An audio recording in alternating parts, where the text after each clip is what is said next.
So first, Jane, I think we have a bit of a membership switch we want to review. Jane, do you want to go over that and check in? Yeah, I don't actually see Adam. Adam, are you? Okay, so it doesn't look like he joined, although I was expecting him to. Cross-sector mitigation subcommittee isn't meeting till tomorrow, but Commissioner Walk, you'll remember, has left DEC, and so there'll be a changing of folks at cross-sector, and that'll be discussed at their subcommittee meeting tomorrow. And there's a new member joining that subcommittee, Adam Sherman, who works at VEIC, and we fully expect that he'll be appointed to this task group. So I had wanted to just introduce you all to him this morning and had encouraged him to attend, even though he wasn't officially on the task group yet, so that he could listen to the presentation that you all were going to hear today. If he joins later, I'll pause and try to introduce you to him. But I expect he'll be a member going forward. I thought he would be here today. And then I'll also just say, on behalf of you, Liz, I know that Liz needs to bow out at 9 o'clock today for a board meeting that wasn't scheduled when we scheduled this meeting. And so, thanks, Jane. Yeah. And our presentation will start at 9. He just sent me some slides. We'll record it. And I'd strongly encourage Liz and Billy and others who are on the task group who missed this presentation. I'll send you the video link directly and just encourage you to watch it and hear the discussion before we meet again. That's great. Thanks so much. Thanks, Liz. Jane, 2 things. Could you make me co-host just so I can manage sound from time to time? And 2, Richard, I think you type like I do. So if you might just want to put your microphone on mute, unless you're, and of course we want you to speak. Totally good. You're a rapid fire typer. I'm impressed. Okay, so let me just go through the agenda briefly. We'll approve minutes. We'll jump in. So we want to remember last meeting, which I know has been a little while from jogging my memory too. We wanted to kind of take the detailed kind of themes and recommendations from the Ag and Eco Working Group and actually translate them into a scope, which is really just themes, not answers yet, right? So Jane sought to do that. We want to go over that today and kind of finalize that because that's kind of sets the stage. And we'll go over that in a second and take comments. Then really the core of the meeting today is really, we're excited to hear from Dr. Thomas Buchholz, who worked on one of the papers that I know the Ag and Eco Working Group really focused on to really discuss kind of how he understands and thinks particularly about wood flows and kind of what that all means for GHG emissions and the like and trade-offs. And that I think will set the stage for a good conversation and then lead us to our last piece today, which is who else do we want to hear from as experts? Why? And then we want to kind of begin to get that list of a core set of a limited number of people to start reaching out to get them scheduled. So we do want to leave this meeting with, I don't know what the number is, 2 or 3 more folks who you particularly all collectively want to hear from so we can try to get them lined up. So that's our plan for today. We'll have a public comment about 9:50 and we'll go forward and do that. So any questions about the agenda? Okay. Our meeting minutes were from March 31st. That seems like so long ago, mud season.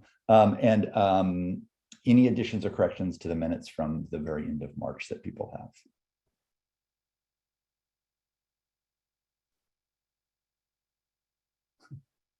That's true. Spring doesn't really come to Vermont till mid-May. Sorry. Any additions or corrections to the minutes? Okay, I think we'll consider those approved. So Jane, do you want to maybe tee up the scope and the draft scope? And maybe we want to, why don't you kind of tee it up, then pull it up and we can look on it on screen and then we can just walk through each section. Sure. So as Pat suggested, you'll recall that at the last meeting, we walked through the tabled actions that Ag and Eco had put forward and sort of bucketed them into 3 categories. Components that we still felt like were within scope and components that we wanted to explore. Sections that would be covered via the life cycle analysis work group, task group, of which Judy and Ryan Patch from Ag and Ecosystem have joined on to represent a more broad-based breadth of knowledge in that space. And then also components of the tabled actions that were sort of, we viewed as settled via thermal wood heat because of the position the Climate Council took with prioritizing the clean heat standard as a priority recommendation in the Climate Action Plan.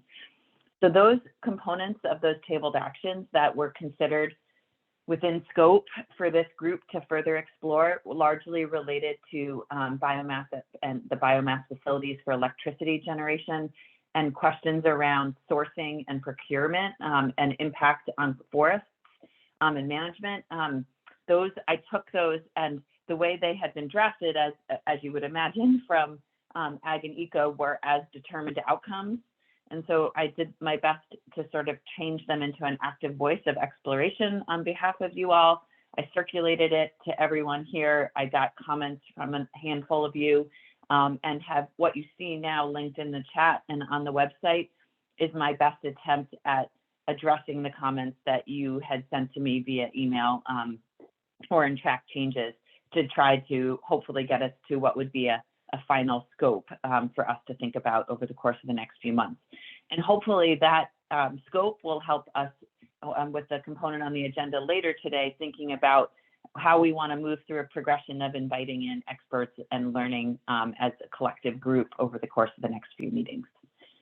So I'm happy to share it, walk through it, or also, Pat, you and I talked about if folks have had a chance to revisit it, maybe I'll just put it out there. Are we all good with it as is, or should we take a chance and actually walk through it and open it up? Jane, let me just say one other thing, and we'll ask the big question first. Is that remember that there's a lot of detailed recommendations that the Ag and Eco group did. We've not forgotten those. We will have to revisit those. So they're not in the scope only because they're kind of answers, and we will need to revisit all those recommendations once we kind of build our knowledge base together and continue the conversation. So the scope is just to kind of name the questions or themes. It's not to provide the answers, but I want to be clear, we've not left behind any of those recommendations. We will have to revisit those that were underneath the pieces that stay within scope here. So I guess the first question is this good enough to go collectively, and can we move on, or do we need to go through the detail? So how many folks, having read it, would say, okay, okay, great. So Judy wants to, I think, kind of walk through it a little bit. And Richard, you have your hand up too, so go ahead. Yeah, my hand is up because I had a big picture question. Okay, why don't you ask the big picture question first, and then we'll ask Judy request to kind of walk through each section. Go for it. This is maybe this is well known and maybe not. If you look at all the woody biomass that is burned in Vermont for energy, whether it's to make electricity or whether it's to heat buildings, what fraction falls in heating buildings, and what fraction falls in generating electricity? My understanding is that we're focused on the electric generation piece in this scope of work, and I just want to understand what fraction of all the woody biomass that is burned in Vermont we're talking about. Is it 5%, 20%, 50%? Do we know? Jane, Do you think we know the answer to that? I don't want to put Colin on the spot, but I think Colin could answer that since he's here. I do also just want to say that I think in that second component of the scope where we're thinking about management and impact, I think that's where it gets tricky, and maybe this is a question for all of you, but I see that section as having cross-cutting impact both on thermal and on biomass for electricity. It's just that with clean wood as a measure within the clean heat standard, we've been advanced wood heat, I should say, sorry. We have been thinking that calling the question of whether or not we continue to heat with wood feels not like an important journey to go down together. Well, that's a matter of that. You're entitled to that view. I don't necessarily share it, but I understand that. It's not my view, Richard. Sorry. Just to be clear, it's the Climate Council already put that in the Climate Action Plan. Yeah. I'm just trying to fine. Maybe Colin can answer my specific question. I don't mean to make any specific implications right at this moment, but I just want to understand the context. Colin, can you speak to that? Like, what percentage of wood is used for electricity in Vermont versus thermal heat, as understood? I do have that estimate. I don't have it right in front of me at this second, but I can pull it up and I'll drop it in the chat in just a minute here, if that's all right. That's perfect. Okay, good. That's great. Richard, so we'll get you an answer in chat here in just a second. All right, so Okay, that's fine. Thank you. you bet. And I do, let's walk through this. And so, oh, Charlie, go ahead. Sorry. Thanks. I just had one other kind of bigger picture question to understand the moving parts here. So the clean heat standard, which passed the Senate, I don't know if the governor signed it yet or not. I haven't kept track of that, but in the clean heat standard, it calls for the life cycle analysis work in that body of work. And then we've got life cycle analysis work happening in a committee that Judy and Ryan are on. And I'm just curious, is the life cycle analysis work in the clean heat standard as described, will this other committee kind of take on that role, or is there going to be a separate committee that comes out of the clean heat standard that will also work on life cycle analysis in parallel? And then at what point do those come together, or do we know that yet? I'm just trying to understand kind of parallel work that's happening here. Good question. Jane, do we have an answer to that, whether this is the group doing the life cycle analysis, or are we going to have two strands of work there? Or do we not know? I'm hoping, TJ, you can also fill in, but the PSD, we've brought in staff from the PSD, the Public Service Department that TJ is the Director of Planning at, because we know that they are obligated in the clean heat standard around the life cycle analysis. And so to ensure coordination early on, we have staff from the Public Service Department on the task group for the Climate Council. TJ, do you want to add to that? Well, I'll add forward going, because I'm actually not sure about the clean heat standard task group for last year. No, the life cycle analysis task group. Okay, I was getting concerned there, Jane, but that's accurate. Thank you. So what if the governor signs it or lets it pass into law? Then the Public Utility Commission has to run a process for designing really the details of the program, and one of those is one of the pieces that's in the bill is the formation of a technical advisory group, which will also have the responsibility for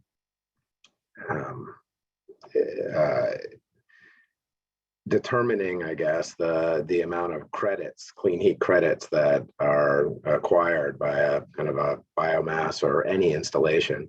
And so that process, that life cycle analysis happens there really, but it's not, I don't think the analysis as much will happen there. I think it really will point to this Climate Council process, because that's really where a lot of the work is happening. And duplicating the work wouldn't be efficient. So I think it will be coordinated in one process going forward, and that work will inform the PUC process. Judy and then Megan. Yeah, I just want to go back a second. When putting the Ag and Ecosystems recommendation as an item to be discussed when we're done for this is problematic for me, because some of the things we discuss are opposing already what you're saying. So we discuss things like furnaces, backyard furnaces, and the impacts of using those to burn for heat. And so I'd like to see the things we discussed and the items on our recommendation go side by side with what we discussed, rather than addressing them at the end. Because what usually happens is there's no time. Just for clarity, just when you say side by side, just say more what you mean. This is just from my understanding. Well, somebody just said that they would put the recommendations from Ag and Eco at the end and discuss them at the end, and we'll just move forward with what this paper that you just showed says. And what I'm saying is, I don't want to see that. I want to see the recommendations side by side with what you have down here on the paper, because you just gave an example of why they contradict each other. Let me, Jane, why don't you respond to that, and then I'll go to you, because Megan may have a separate point. So let's just have a little bit back and clarity about kind of this versus the recommendations that came out of the Ag and Eco. So Jane. Yeah, I guess I think there's 2 points. One of which I think is sort of like a uncomfortable tension that I welcome people to come up to the council, but I do feel like while Ag and Eco attempted to put forward recommendations that dealt with wood heat and furnaces, I don't know how to say this in a super tactful way, but I feel like they're mute at this point because the council, which has a hierarchy, already adopted a statement via the clean heat standard that wood heat is part of the mix going forward. It is not worthy of our time to continue to debate it because it's just, we can call the question to the council, but I feel like because the council has made that statement clearly, that the issue of thermal wood heat is not a component to continue to debate. And then second, as far as the tabled actions, I'd be more than happy where scope is aligning with direct actions for Ag and Eco to propose in a parallel document what the action is that may come out of the debate and discussion here that Ag and Eco put forward. But I think there's a possibility as we explore and learn together that the statements that Ag and Eco put out there will no longer be the actions that carry up to the council because they were tabled for a reason to have cross collaboration and reconsideration of opening them back up to state. And so they could be the ones that where we land based on the scope that we have, but they could not be. And if we want to see where they are lining up with how I drafted the scope, I'm more than happy to do that for the sake of just clearness so we can see where we are. I appreciate that. I also have a question, Jane. Are you assuming the governor will not veto that bill? That I don't think, no, I'm not assuming. I think the governor very well might veto the clean heat standard, but that doesn't push back down to the council any difference around the position the council has taken. The governor is not the council. Right, but what you're saying is it's a done deal in that bill. So if that bill is vetoed, then it's not a done deal. It needs to be. It's not a done. Well, I'll let other people speak, but that's not what I was trying to say. Yeah, and again, I think Jane, well, let's work on putting all the stuff from the Ag and Eco side by side with what's out of scope and went where. It might have went to the life cycle group. It might have gone to the council, which acted, and then the legislature, which the governor may or may not sign, and then stuff that's within scope here. So let's do this, Judy requested. Megan, then TJ. I'm also aware of time because we want to make sure at 9 sharp before we get to our speaker. So Megan. Oh, I don't know, TJ, if you had something related to this immediate discussion. I had something related to further back. So if you want to speak first, go ahead. Sure. So I'll just comment. I guess I agree. It doesn't have to do like the status of the bill. I don't think is relevant. But the way I think about this is that we put out an initial climate action plan in December. And that was in a year process that was really fast, and that the council recognized that there were things that it didn't know, and it kind of tabled a number of actions to kind of have further research. And so I think about this as more of a prioritization of what we can accomplish sooner rather than later. We really need that life cycle analysis work to be done in order to inform.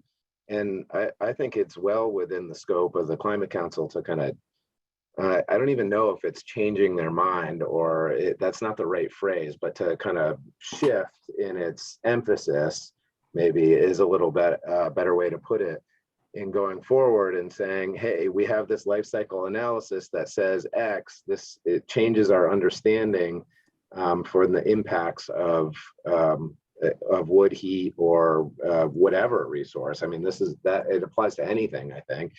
And that at that point, that's when we can really kind of take up those issues. So I see it, and maybe it reaffirms kind of what's in the initial climate action plan originally, and there's not a whole lot of actions to take, or maybe it does say, well, if you're doing wood heat, then X, Y, and Z need to happen in order to make it good. Or it could say, no, we don't want wood heat to be eligible. We need a statute change or a PUC change for the clean heat standard. And so I think there's still room. So somebody said, I forget who said the words done deal. I don't think anything is ever going to be a done deal, because we always continue to learn and kind of improve our knowledge base. And so, but going back to the document, I do think that it is a bit of a prioritization, but maybe for different reasons, because I think we need to have that life cycle analysis to actually inform us to kind of answer those questions. Right. I've got TJ, thank you. I think that's actually very helpful. Megan. Yeah, so just going back to Charlie, your initial question about the life cycle analysis and the potential coordination with other work that's going on, including in the clean heat standard development. I dropped a link to our draft RFP that we are putting out really shortly for the life cycle analysis project. And so hopefully that helps to provide some more detail on what we're going to be looking for in that project. But I think we're hopeful that there will be some efficiencies in that work in terms of being able to help inform the work that the technical analysis group does for the clean heat standard, if that does move forward, because it's essentially going to be developing life cycle emission factors for greenhouse gases for certain fuels and certain pathways as they relate to the energy use in Vermont. So it should be translatable in some ways, but I just wanted to provide that information for the group because it has some good detail in there. Right. Richard, I don't know, did you have a question? I know you're. Okay, just wanted to check. Judy, I'm aware of time, so we may need to do this crosswalk between this and the recommendations. But Judy, you also just made something about passive voice. Do you want to just raise that concern just so we hear it before we may have to close this soon? But well, I kind of did. The way it's written in passive voice kind of flip-flops some of our recommendations as to what should be studied, and that's what my concern was. It may be that, and Judy, you've got a lot on your hands, but if you have any chance to even just look at a sentence or two where that is and just like send us a quick note, that'll be helpful to me to think about the writing part. Okay, thank you. You don't do the whole thing, just give me a hint for it. So I think that we've got Dr. Buchholz on, which we're delighted to have. So what I'd like to suggest to the group, again, this is our prioritization for the moment. I think it's our working document. We haven't finalized it as a group because we still have questions. We will do the crosswalk. As noted, as requested. Jane and I can work on that. I think for now, I think our prioritization is in kind of just developing our next several meetings is one is that kind of, as Jane said, kind of the sourcing of wood, whether it goes for electricity or heat or whatever, we're trying to understand that relationship between sourcing and what it means for those sort of wood as fuel and what it then means for GHG emissions. And then the other topic, which we're going to want to get to, is really very specifically the facilities that are using wood to do electricity, right? And that's a very specific one, which is number one. So again, this is going to be our working scope.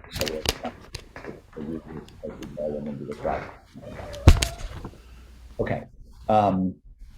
So I think what we'd like to do is this. Let's see, where's Dr. Buchholz? He was there. Did we lose him? Oh, there he is. He's right there. Okay, good. Well, I still here. Okay, good. Thank you. So your block was bouncing around in my Zoom. So I think it would be Dr. Buchholz, welcome. We really appreciate it. I think what I'd like to do is just a quick round of introductions for you of the members of the working group, and just the working group members could say name and affiliation would be great. And then Jane and I will just tee this up very briefly, and then we'll dive in. So Megan, do you want to introduce yourself? Sure. My name is Megan O'Toole. I'm the Climate Change Mitigation Coordinator at the Department of Environmental Conservation. Great. And TJ? I'm TJ Poor, the Director of Planning at the Department of Public Service. Jane? Morning, Jane Lazartek, Director of the Global Warming Solutions Act. Great. Richard. Yeah, hi, I'm Richard Hopkins. I'm a board member of the Climate Economy Action Center of Addison County. Richard. Charlie. Morning, I'm Charlie Hancock. I'm a consulting forester based in the northern part of the state, and I'm a member of the Ag and Ecosystem Subcommittee of the Climate Council. And Judy. I am a member of the Ag and Ecosystems Committee, and I'm the executive director of Gidakana, a native organization throughout New England. And Colin, I know you're a staffer on this, so just Thomas knows who you are. Colin, do you want to introduce yourself? Sure, Colin Smythe, Vermont Department of Environmental Conservation, and work on the greenhouse gas inventory. Great, sure. Thank you. So Dr. Buchholz, we're delighted to have you. Jane, maybe you want to kind of tee up the presentation, and then we'll dive into this conversation and have at it for an hour or 45 minutes to 50 minutes or so. So Jane, over to you. Sure.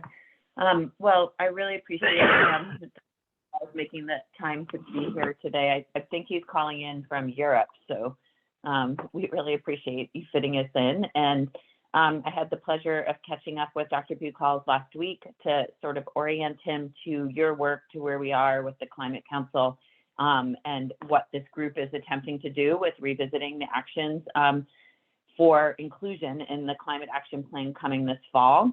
As you all, I believe, are aware, Dr. Buchholz lived in Burlington at one point and studied the impacts and considerations for on greenhouse gas emissions related to the application of biomass.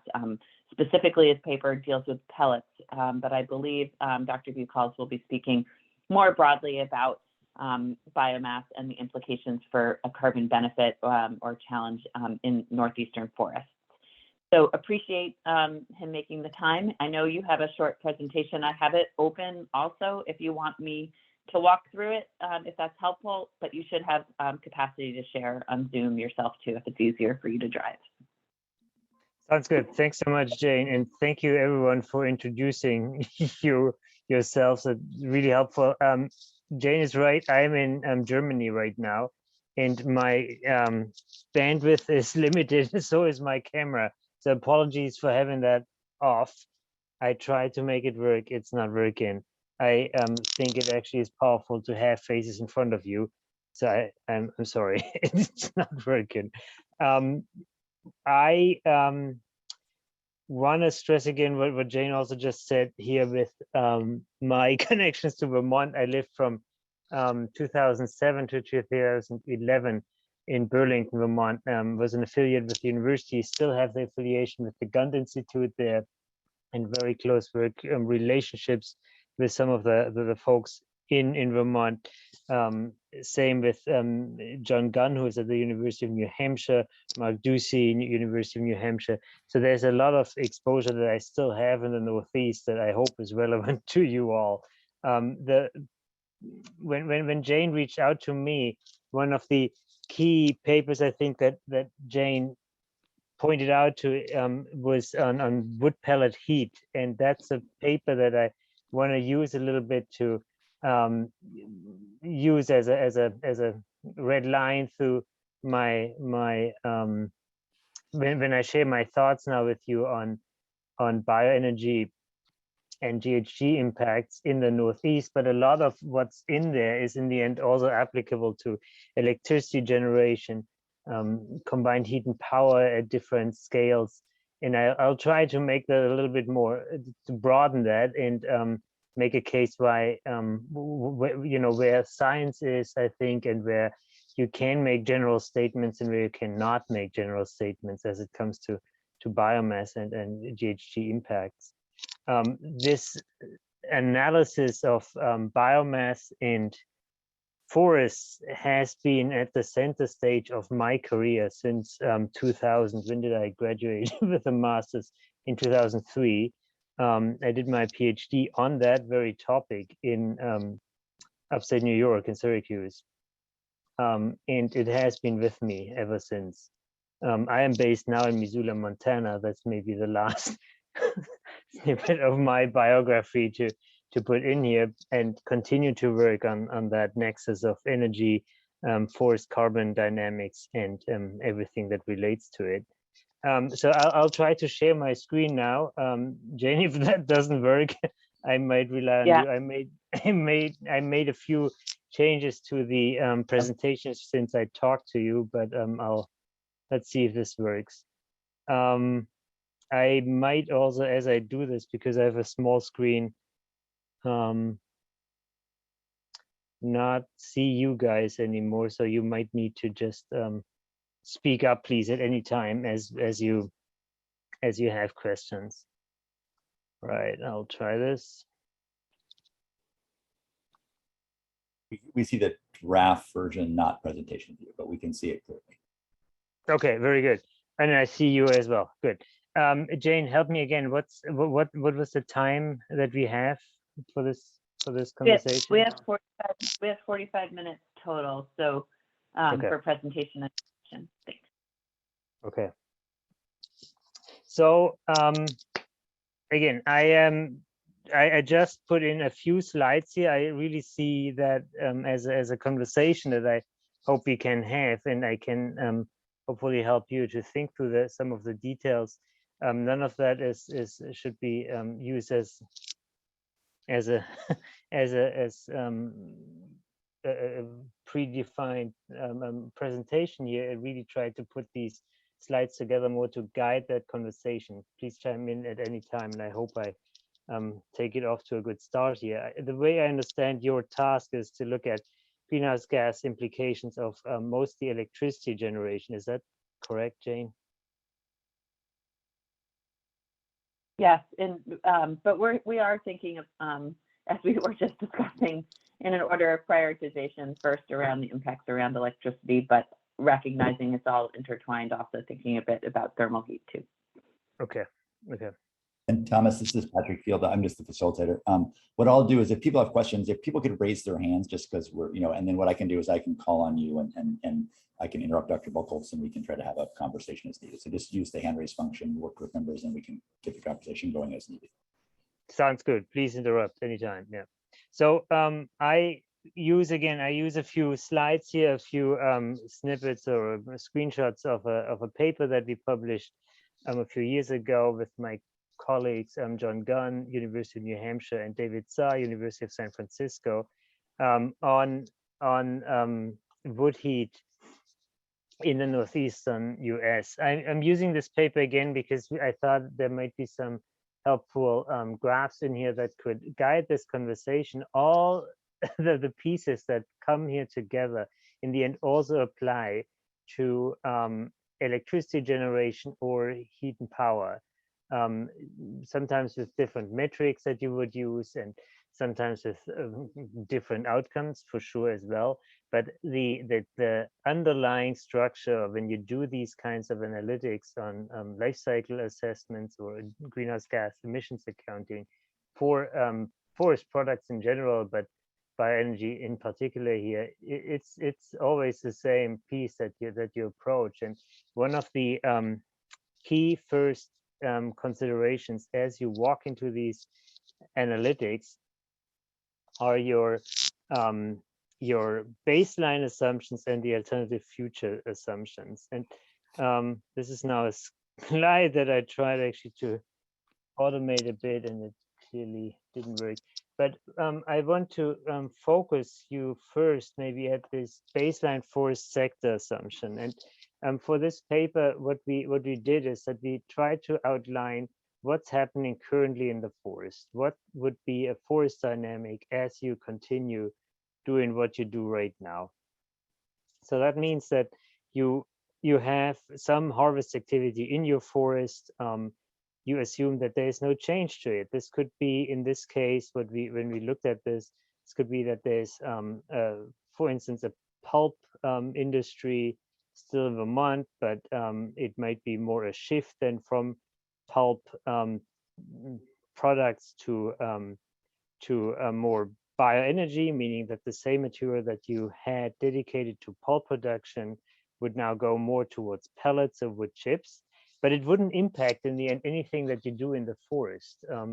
The activities, the intensity, and the the way these harvests are structured would still be the same. You would not see a change in forest dynamics, despite a change in the products themselves. That's really a key piece when it comes to any kind of life cycle assessment for wood products. What's happening in your forest right now, to start there. And then you create some alternative future assumptions, and we call them alternative future pellet forest sector. One would be that actually the new demand for biomass, and let's ignore this pellet piece here for a moment. The new demand for biomass would actually trigger any change in harvest activities. The big question is, of course, how likely that is. I guess that you all know about forest economics there to some extent. Forest management and any decision to actually harvest the forest is driven, well, by the economics to a large extent, and the biomass market itself rarely pays enough to actually trigger a harvest. You would need to have always a mix of saw timber in there, pulp, if possible, and then biomass is a nice boon on top of it if you can generate some income from that from a landowner's or logger's perspective. So there's always this question, to what extent actually biomass can trigger additional harvest in the first case. And describing these scenarios in detail and understanding the likelihood of them is key. Then we also created, and I think I talked already a little bit about this, another alternative future scenario where we would assume that the current harvest continues as is, but there's a shift from a pellet demand more towards a biomass demand. So no real impact actually on harvests in the forest, but more a shift in the product sector. That has some implications in terms of life cycle assessment, since you would emit carbon that is associated with a cubic foot of pellets immediately, rather than that cubic foot of pellet of wood going into pulp that has a longer residence time, a longer half-life, so to speak, and that impacts again your life cycle assessment, and to some extent. But the forest carbon pool itself is not affected. So those were two scenarios that we looked at: a new harvest scenario that actually triggers new harvest, changes forest dynamics, and then a market shift scenario that would not change the forest carbon. Now, we also, and that's where my screen now fails. We also had a scenario where we would look at, a low demand scenario, basically where our baseline would be a change from current harvest to a situation where you would have no harvest in the forest at all anymore. That's highly unlikely. We just want to see what that would actually mean as you move away from any harvest activity in the forest. How would that actually change the dynamics? How would that affect overall the overall emissions if you had that option? It's really more, it was a very theoretical and not applicable in the end approach, but something that our client, the Northern Forest Center, and we just wanted to pursue more as a comparison, what it would mean if you basically seed any harvest activity. Now, maybe I'll take a short break, see if there are any questions at this point, or if I lost you already. Dr. Buchholz, just to summarize, I think there's three potential future scenarios, right? One is there's no harvest, which is unlikely, but it gives you a sense of what that would look like. We just let it be forest. There's the same harvest. We use it differently, but it's the same harvest as we were doing currently for pulp and paper, et cetera. And the third is what you maybe get a different name, but kind of intensified harvest, where actually harvest gets more intense. So is that roughly the three scenarios? right, you basically stop any harvest activity, you continue with your current harvest activities, and you intensify harvest activities. Yes. So working group, any questions about that so far? Okay, keep going. All right. So one of the graphs that we put into our paper is here in this next slide. That's already now a little bit a step towards the very end of the analysis. The reason that I bring this up, I actually don't want to spend too much time on it. It is a bit mind-boggling, I I understand, but what you see here in the end are three different scenarios in terms of greenhouse gas emission impacts of those three situations that we just described. This first one, in the upper left corner, A, is a scenario where we would have new harvest. So you harvest more, and it's actually 100% of that material that you harvest will go into bioenergy. You don't use any sawmill residues from existing sawmills. It's really coming straight out of the forest. What I want to get your attention to is actually this big green section here of those columns. That's the impact on the forest and the forest carbon pool. The impact here is in comparison to other pieces like forest products in use that come from these harvests as well. You would not just harvest biomass, there would be also some saw timber coming off the land, and there would be other components too, for instance, emissions that you have while you harvest and then process these pellets. That's actually in gray. You see that, you actually don't see that, it's that small. So the reason that I bring that up is when you again look at this upper left column, upper left graph here, is that the result is really dominated by what's happening to the forest carbon pool and not these other pools so much. The line that you see here, this dark blue line, are the net GHG emissions of that scenario over 10, 20, and 50 years. And it's a scenario that is actually emitting a lot of more carbon over time. So it's in the range of 120 GHG net tons of CO2 equivalents, 120,000 tons of CO2 equivalents per year. Over 10 years, 20 years, 50 years, actually staying pretty stable as you extend your time horizon. Now, when you look at scenario B, where you have a market shift scenario, there is no impact on your forest since you continue with your harvest as before. So no change in the forest carbon at all. And that then really shows how the other segments of this carbon accounting start to dominate. In this case, the avoided emissions, those are the emissions that you would not have, no fossil fuel emissions in this case from heating, but you still have some forest products lost, sort of, so to speak, from wood products that will not go into use, into short-term use, basically the pulpwood that's not being pulp anymore, but now biomass. However, the net GHG emissions here are going into negative, meaning that's good for the climate. You have a sink capacity here. And then the third scenario is this low demand scenario again, where you basically withdraw from the forest, you reduce harvest levels.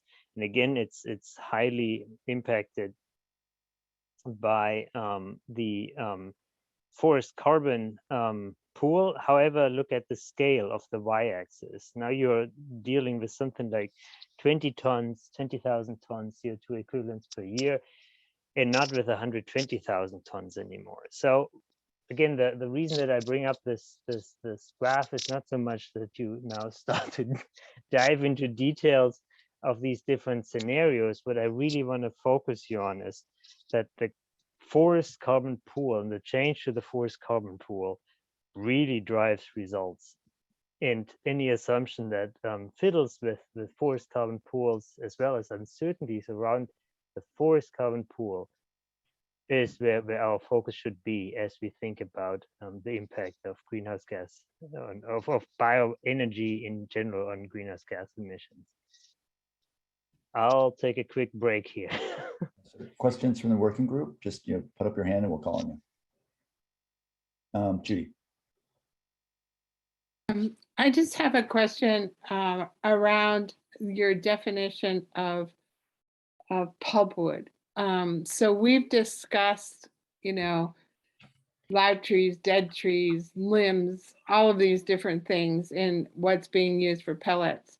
How are you defining pulpwood? Are you defining them as standing dead trees? Are you just defining them as live trees? What are you defining them as? I'm glad you're asking this question. Thank you. So pulpwood definitions are actually pretty narrow. It's in the end a piece of a life section of the log itself that does not meet saw log criteria, and that can be because it's not the right dimension. It's just not the size that's required to cut at least a 2x4 out of it. It is a section of the bowl because of the bark content in the end. If you start to fiddle with branches and tops, it's in the end also driven by logistics. Collecting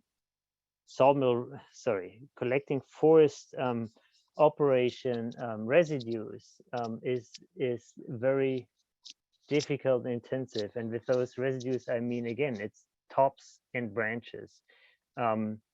You have, first of all, there's little volume in it.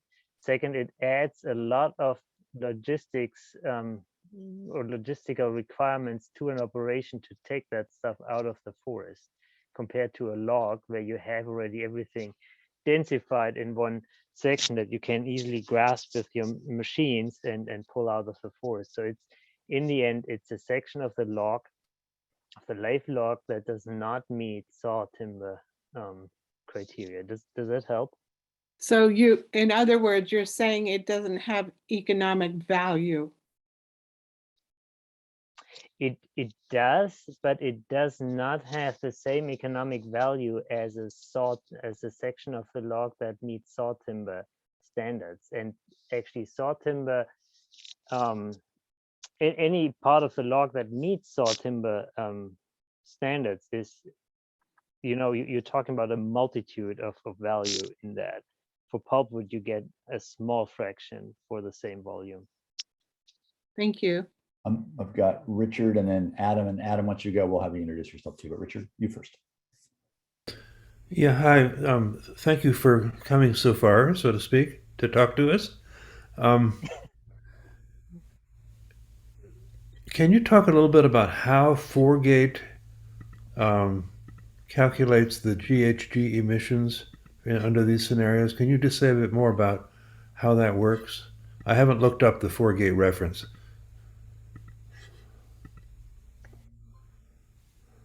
I can talk a little about Forgate. So Forgate is a life cycle assessment tool that allows you to look at greenhouse gas impacts for a preset or predefined set of forest management operations options in the northeastern forest.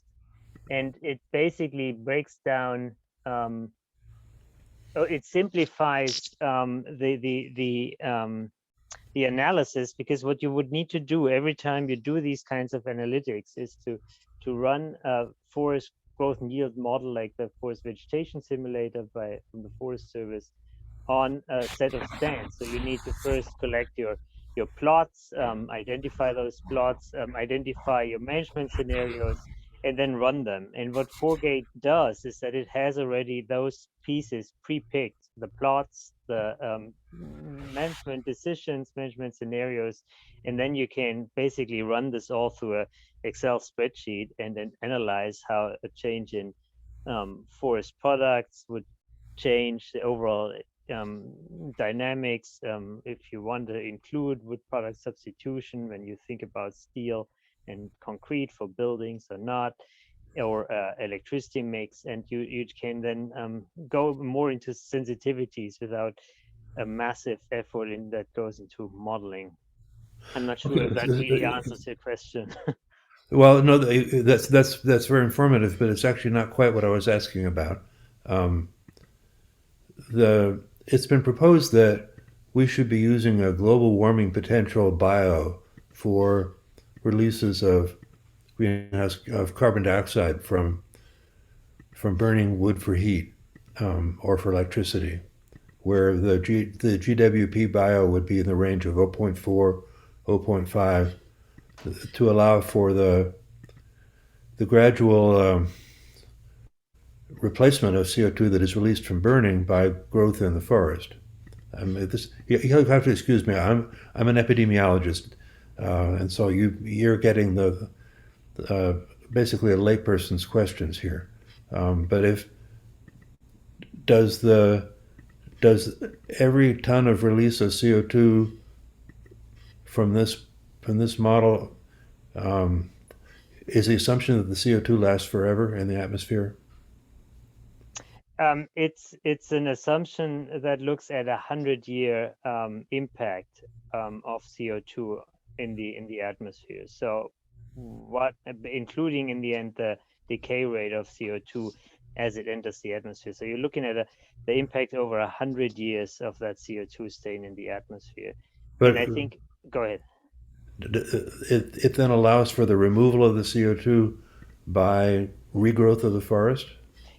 Correct. You basically are tracking all these carbon pools, the forest carbon pool, the wood products carbon pool, the emissions that are associated with harvest over a 100-year time frame. And we usually do that over a shorter time period because it's very hard to predict forest behavior that far out into the future, and then just restrict our analysis to, let's say, the next 30, 40 years. Okay, thank you. I still have some questions, but I'm not going to take time here. Thanks very much. Thanks, Richard. Adam. Hi, good morning. So I'm Adam Sherman. Thanks. Sorry I joined late. Thomas, it's wonderful to hear your voice again. It's been a long time. I had two questions for you, Thomas. The first one is, could you back up and talk a little bit about defining boundaries of the analysis and how this landscape approach differs from other analyses that are more kind of stand level? And then the second question is around how this analysis looked at and treated the carbon emissions over that landscape compared to like IPCC and EPA and GHG protocol standards for accounting geologic versus biogenic sources of carbon. I think that would be helpful kind of context for the group. Got it. I'll try to make that work. Adam, good to see you again. It has been a long time. Might have been camel's hump the last time. And for boundaries, we basically looked at the entire. So there are boundaries in the temporal case and in the spatial case. And for spatial boundaries, we looked at the entire woodshed that would be required to produce a certain amount of wood pellets here. So we just looked at the total volume of wood chips that would be generated, and then looked at the pellet production potential and offset potential that comes out of these pellets. So it's not just restricted to a stand that you would harvest and then re-enter after 20 years. It's a situation where you enter a stand in year 0, you enter another stand in year 1, another stand in year 2, and so on. And you have some sort of rotation age built into that model to model the stand dynamics. And from a temporal perspective, again, we looked at here 10, 20, and a 50-year time impact or time horizon to analyze that impact.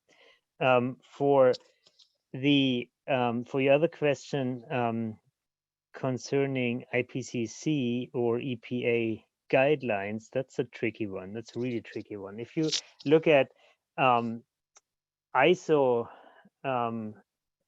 standards for life cycle assessments, they actually exclude biogenic carbon altogether. They only want to look at fossil fuels. So you can report biogenic emissions from a smokestack in the appendix, but in the end, the basic assumption that goes into these ISO standardized LCAs, life cycle assessments, they assume that your bioenergy, the biomass that you produce is inherently carbon neutral, and that is limiting in its insight in the end. When you then look at IPCC accounting, that's when it's getting tricky, because that is really on a national scale, where you report carbon emissions on the landscape nationwide, and you track that through forest inventories, for instance. But at the same time, you also look at emissions, fossil fuel emissions from the energy sector, for instance, and then you need to match both of them together, and that's when you start to see statements coming out like, 10% of the fossil fuel emissions of the US are offset by current forest growth in the US. But it's not really a standard per se that works on a project level.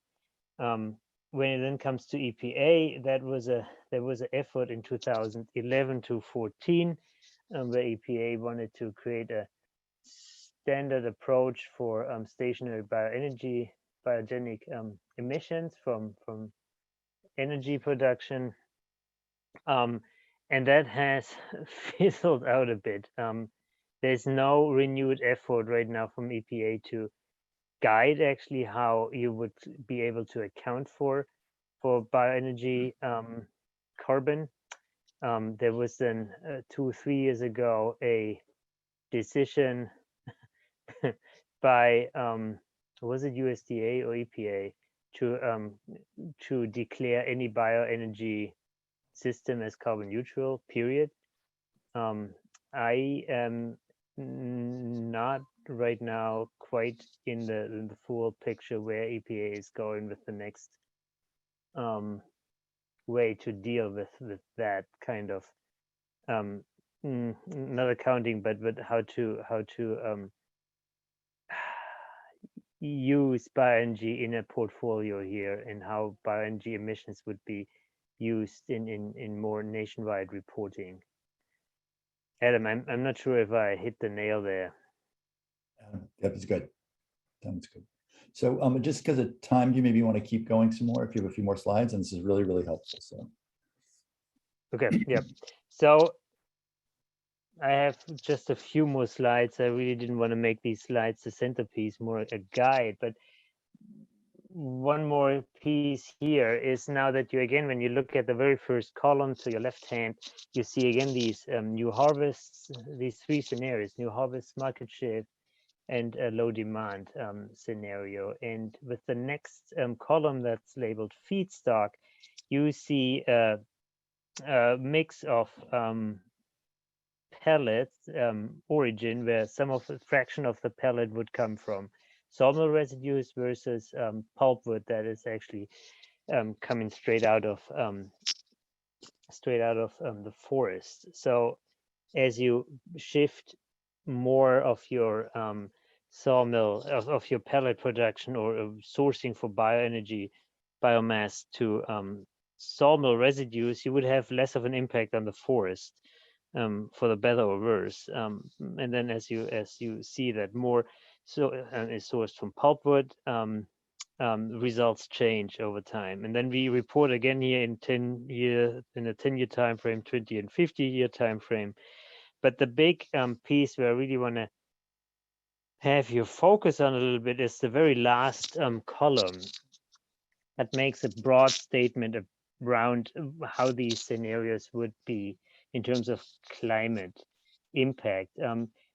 There are a lot of numbers in this graph, and it can be confusing. And I always try to point out that a lot of these numbers are still fraught with a lot of uncertainties, and you need to interpret them in a broader context. And that's what this last column is trying to do. The net change, percentage change with all these colors in the middle of this graph is where you basically see some sort of diverging results for these different scenarios, market scenarios, as well as how much feedstock is coming from pulpwood versus sawmill residues. But what you see now in this last column is that some of these new harvest scenarios, the very first one where you have just 25% of pulpwood, the rest would be sawmill, could be labeled a climate neutral scenario. Same with the market shift scenario. If you get everything from harvest residues, you could probably call this climate neutral. It's getting pretty close to zero. Same then with market shift scenarios where you have 50 to even 75% coming from pulpwood. But then you also have scenarios that you probably can clearly call climate beneficial. And this is, for instance, a market shift scenario where, of course, everything comes from sawmill residues. You have very little impact on the forest, but you also, as you crank up then your pulpwood fraction in the pellet production in the market shift scenario, you move from climate neutral from climate beneficial more to climate neutral. But it seems to still be okay as long as you have not 100% coming into 100% pulpwood going into pellet production. That's when it starts to seem to tip into a climate negative scenario. And then I don't want to spend too much time on the low demand scenario because that's probably less likely, but I think it's just what I try to do with this table here is to give you again a little bit of flavor on how different scenario assumptions can drive results, and that you need to stay at a high level interpretation with most of these results, because again, you model forward 20, 50 plus years in a very complex environment with forest management and a lot of uncertain assumptions that go into that. I'm sure Charlie, we have a lot of questions, but yeah. That's good. Charlie Hancock, you have a question. Thanks. Could you explain a little bit more how the harvest residues fit into this as it's shown? Because I look at the chart on the left with feedstock, and I understand how we're kind of switching between the percentage of pulpwood versus mill residues. But then when with the harvest residues block there, I'm not clear how, are we adding a third source that we're now talking about bringing in tops and that kind of material, or I'm unclear how the harvest residues shows up in this chart, I guess. Right, and that's a little bit where Judy's question came from, I guess, here a few minutes ago. We wanted to also understand what it would mean if you source all your pellet demand from harvest residues, and not even talking now about total volume coming off that, what's actually available and possible there, because it's probably very restricted. But what would it mean if you do not have a dead carbon pool that slowly decays in the forest, but is emitted instantaneously through an energy creation scenario? And how would that fare in terms of climate impacts? And we put that into the market shift scenario, just assuming that there would be the same harvest operations on the ground, but now on top of that, we actually start to remove residues, harvest residues that we didn't remove before. That the best location for that kind of sub scenario was the market shift scenario. And so we added that here as an additional element. Yeah, good catch. So then the only scenario that takes into account the harvest residues on the table is just the one line with harvest residues being 100% of the feedstock. Is that a correct understanding? So the ones below harvest residues under those market shift and low demand scenarios, that doesn't take into account harvest residues at all. That's correct. Yes. Yeah. And Okay. again, the indication or the assumption here is that in the end you have there are a lot of operational restrictions to harvest residue Okay. extraction, so to speak. Thank you.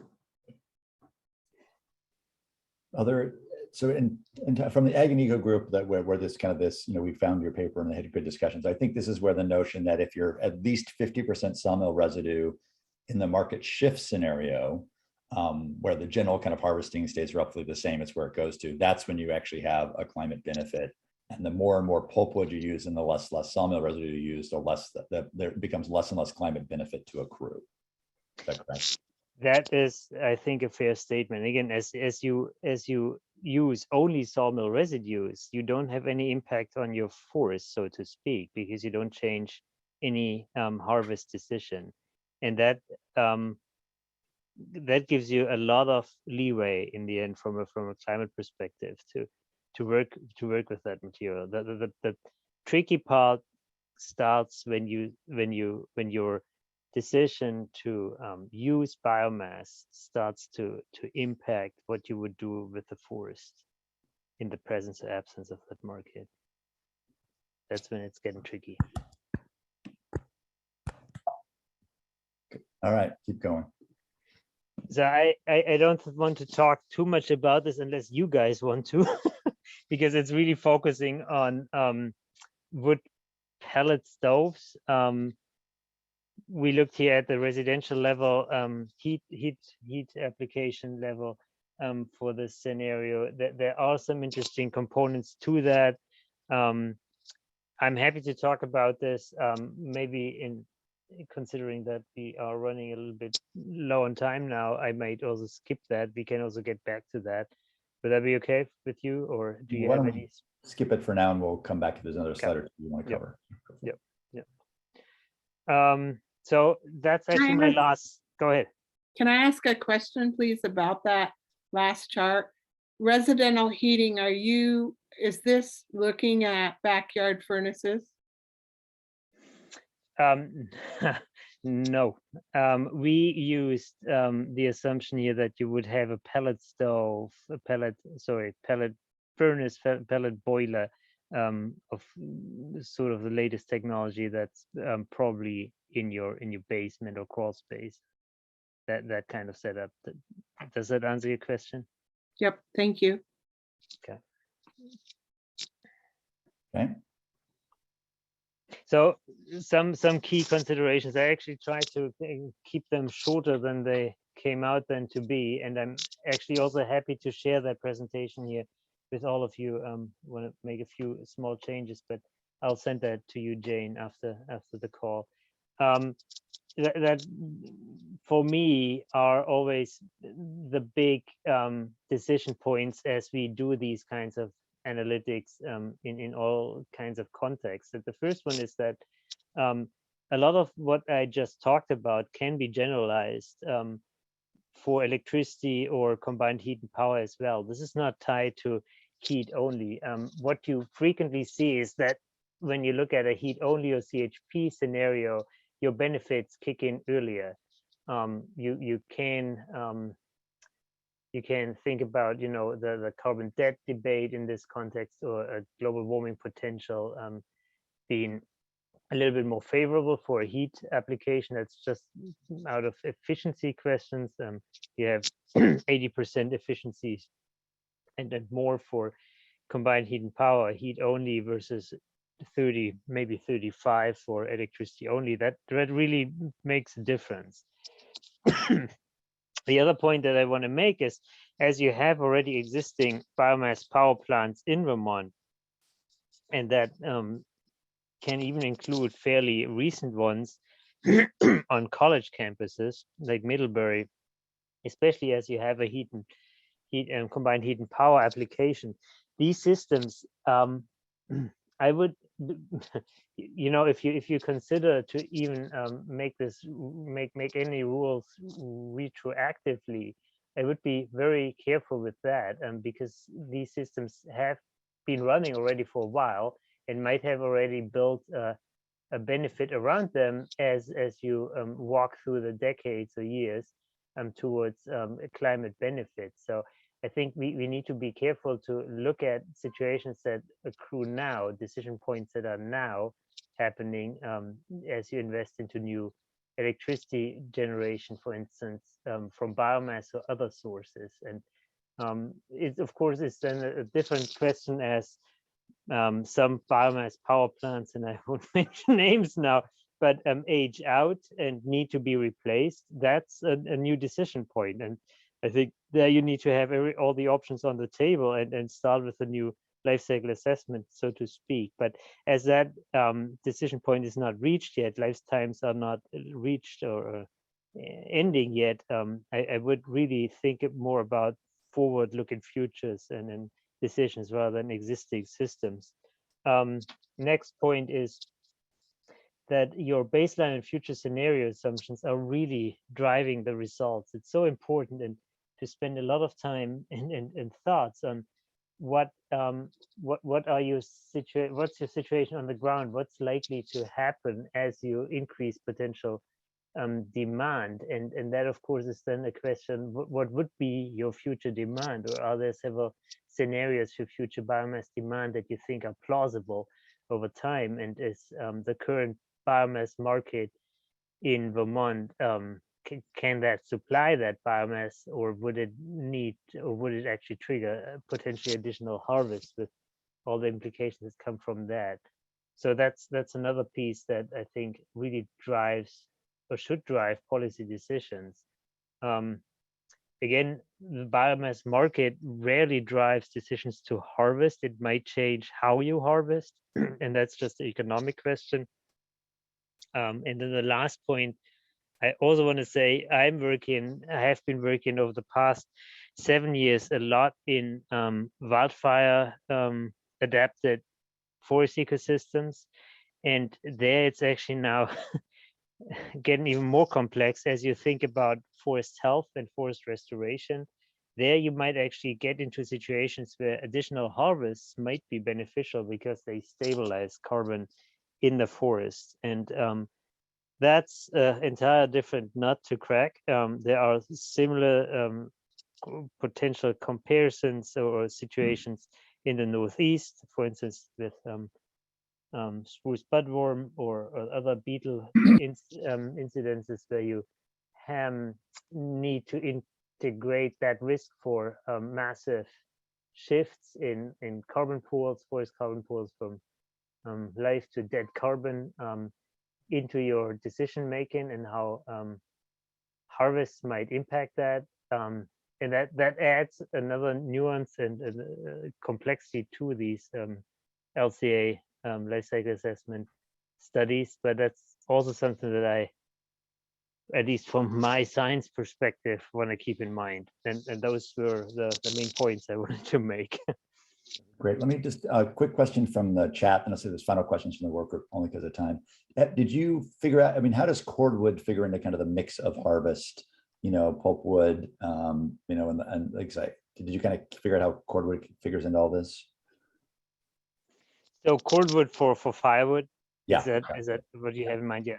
So that's when you start to think more about classic harvest residues, tops and limbs, and I'm sure a lot of you on this work group actually know much more about that and how it pans out in Vermont. But I think that cordwood piece here is probably where we looked at here at the harvest residue assumption, which would be probably the most relevant for that. But again, harvest residues in this context were additional harvest residues that you would get. Cordwood is already a strong market in Vermont, and as you don't change then carbon impacts on carbon pools, in this case actually the dead carbon pool, as long as you don't increase cordwood consumption, it's most likely climate beneficial, and actually very climate beneficial. The question is what happens as you increase cordwood production and you actually start to reduce residues being left in the forest. Does that make sense? Thank you. Thank you. So we'll group a final question or two before we kind of move to our other topic in our last few minutes.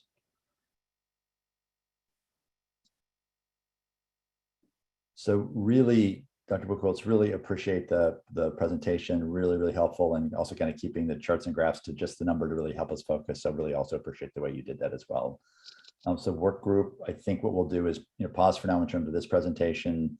We've got it recorded so people can listen in. We may want to digest this at the beginning of next meeting a little bit more, and then obviously Jane will put up the slides as well. So great, thank you so much, really appreciate it.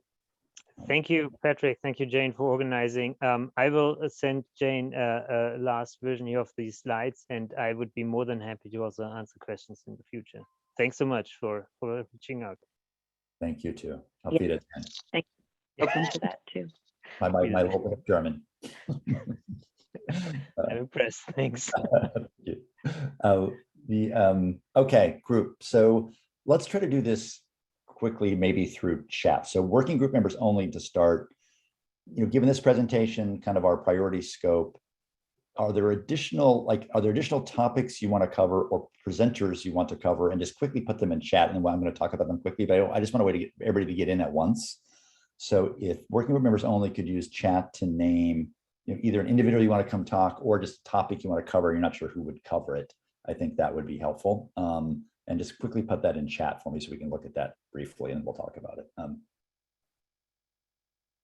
Just take a minute or two to put in either topic you want covered by an expert or an expert you think in particular, and we'll have a bit of conversation.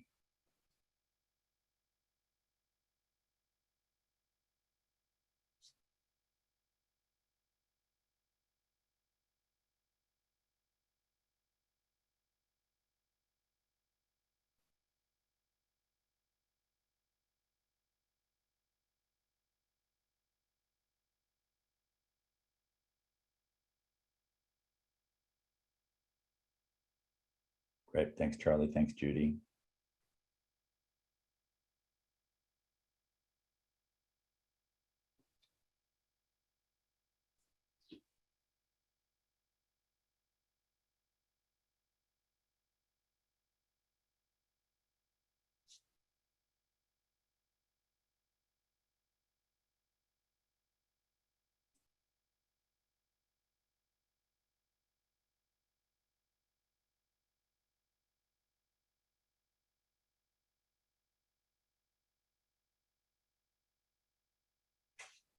Oh, these are good.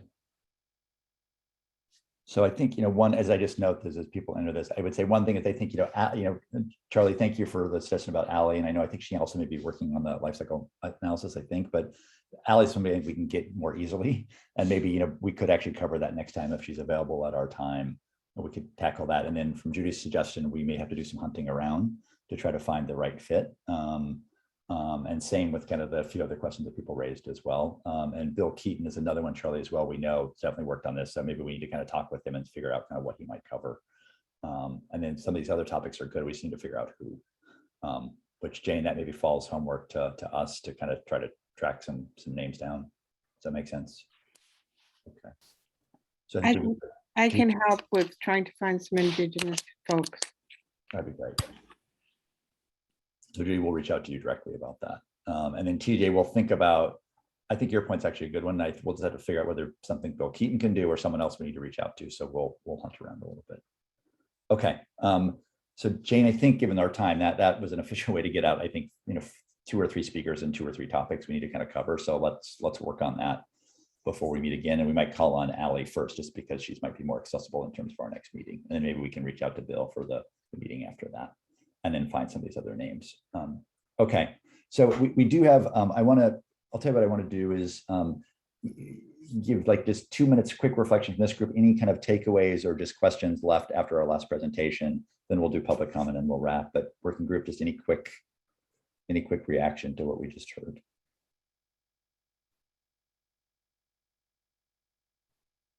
TJ.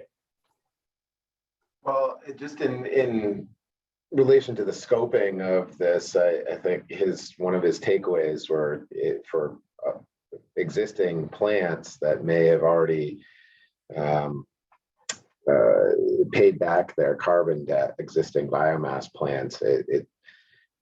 Maybe we need to dive in a little bit more, but the takeaway there was, hey, if we have plants that have been operating 40 years, let's not focus on that unless there's a decision point as to, it's run its useful course, and we need to make a decision whether to make a $10 million investment in the plant or not. Then we look at it. But until then, that didn't sound like to be a priority. And I don't know if folks heard that a different way. And TJ, my reaction to you for what it's worth, it was like, oh, that's interesting. I wanted to say more about why that was the case. I didn't know the rationale behind it, so I was kind of intrigued by the statement for sure. Charlie. Thanks. Yeah, I think it was really helpful, especially getting clarity on the discussions we had earlier around percent of source material in pellets. I think one of the things that we're going to keep wrestling with, though, is that it's incredibly complicated, obviously, both in terms of end product and how we use it. So pellets versus, like clean chips. Like I think the Middlebury plant he mentioned actually runs off of chips and not pellets. And so when we think about how we feed into this system we're talking about, we need to differentiate the different products. And that gets back to something that he pointed out, which is really important around, we don't just go shopping in our forest for one product versus another product. We execute harvests in our forest, pulling a whole host of products out, and that can change based on the forest condition, based on the economic conditions. And so I continue to struggle with this, in that it's hard sometimes to take research like this, which occurs in a certain condition, and then translate it into practical on the ground applications as we think about how these things work. So yeah, no takeaway there, other than I think we're going to continue to struggle with some of the implications on both ends of the activity spectrum here. If that makes sense. Okay, why don't we do this? Let's do public comment, and then we'll go from there. So let me hands up. So Annette, your hand up. You're first. Yes, I have two comments. One is related to TJ's comment about better understanding where the combusted biomass comes from. I'm remembering that when there was a biomass plant proposed for Pownell, that the Bennington County Regional Commission did some sort of study and found that it was a loser in terms of climate and fossil fuels, that the fossil fuels used for harvesting and transportation outweighed any potential benefits. And I've never seen that study, but you could probably ask Jim Sullivan of the BCRC for it. But I think that that's a piece of this that we're not really looking at closely enough. I mean, I've seen a map of where Reigate gets all of its fuel from, at least in Vermont.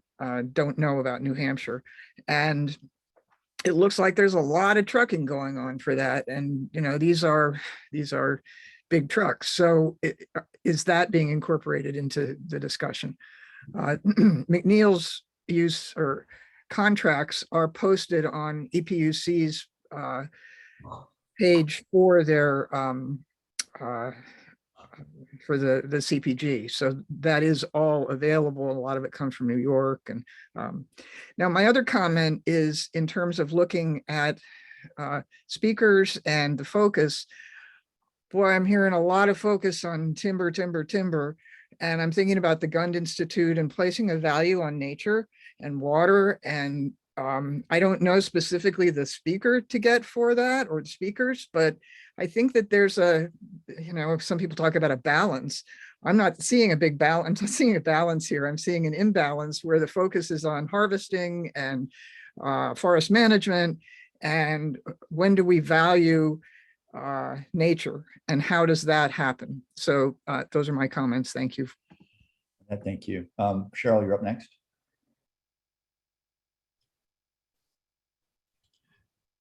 Hey, everybody. Right, Annette just touched on what I was going to say, actually. I wanted to make sure that this is a task group for biomass, not for greenhouse gases and biomass. It's biomass on all the impacts that it'll have. And so I don't want to lose sight of the other impacts, not just the greenhouse gases and CO2 equivalents. Because the other crisis that's going on is the biodiversity issue. So we need to pay attention to that also and look at, water quality, biodiversity, et cetera. So to have a speaker along those lines is that, that will address those issues. And for this group to not forget to talk about those issues also. So, or that issue. And it sounds like, I mean, guns come up a few times, so we will think about, maybe we can reach out to figure out who in there might be able to kind of talk about, if we think about, all the different questions raised, and then add kind of the story about kind of ecosystem services or co-benefits, whatever we want to call them. So the Gun Institute seems like a good resource to think about that. Okay, Cheryl, anything else? All set? Okay, Charlie, did you have another point, or are you all set? Annette touched on something that was in my head as well, thinking about other associated emissions, although I would think the other way as well in terms of fossil fuel emissions. And when we look at, the emissions profile from, say, pellets from fossil fuels, one question that I've had a lot is, when we look at the fossil fuel emissions, are we looking at just what comes out of the smokestack, or are we looking at the emissions from actually, getting them out of the ground, production, transportation? Because that hasn't been super clear in some of the things that we've looked at. So I think Annette's got a great point. We can't just think about what comes out of the smokestack. We got to think about all the associated emissions. So just flagging as we look at these things in the future, that's a point we need to make sure we have clear when we look at charts like that. Are we looking at just one part of the story or the whole picture? Charlie, quick question. When I was looking at Buchholz's charts, it looked like in one of the graphs there was this like a little thin gray thing that seemed to account for emissions from harvest, I think.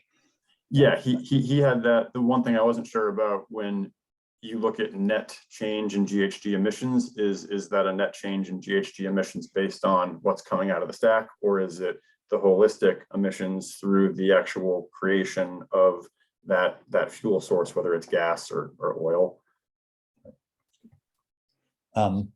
So Jane, maybe I think following up with our speaker a little bit about, saying a little bit more about that carbon debt question that he raised, to TJ's point, as he raised it, would be good. We've got a number of good things here to think and people to reach out to. So Jane, if the group is okay, just to keep things moving, we'll try to start reaching out to some folks. Partly this will just depend who can show up when, what order we get things, but we'll take a crack at that. And maybe with that, when's our next meeting, Jane, just to remind people? Every 2 weeks, 8:30 in the morning on Wednesdays. Okay, so 2 weeks, we'll try to have another speaker from this, and we'll certainly get the recording out to folks who couldn't make it today. And Adam, hopefully at that point, you will be an official member. So thank you for joining us today. All right, Jane, anything else? No, thanks everyone. Thank you all. Bye-bye.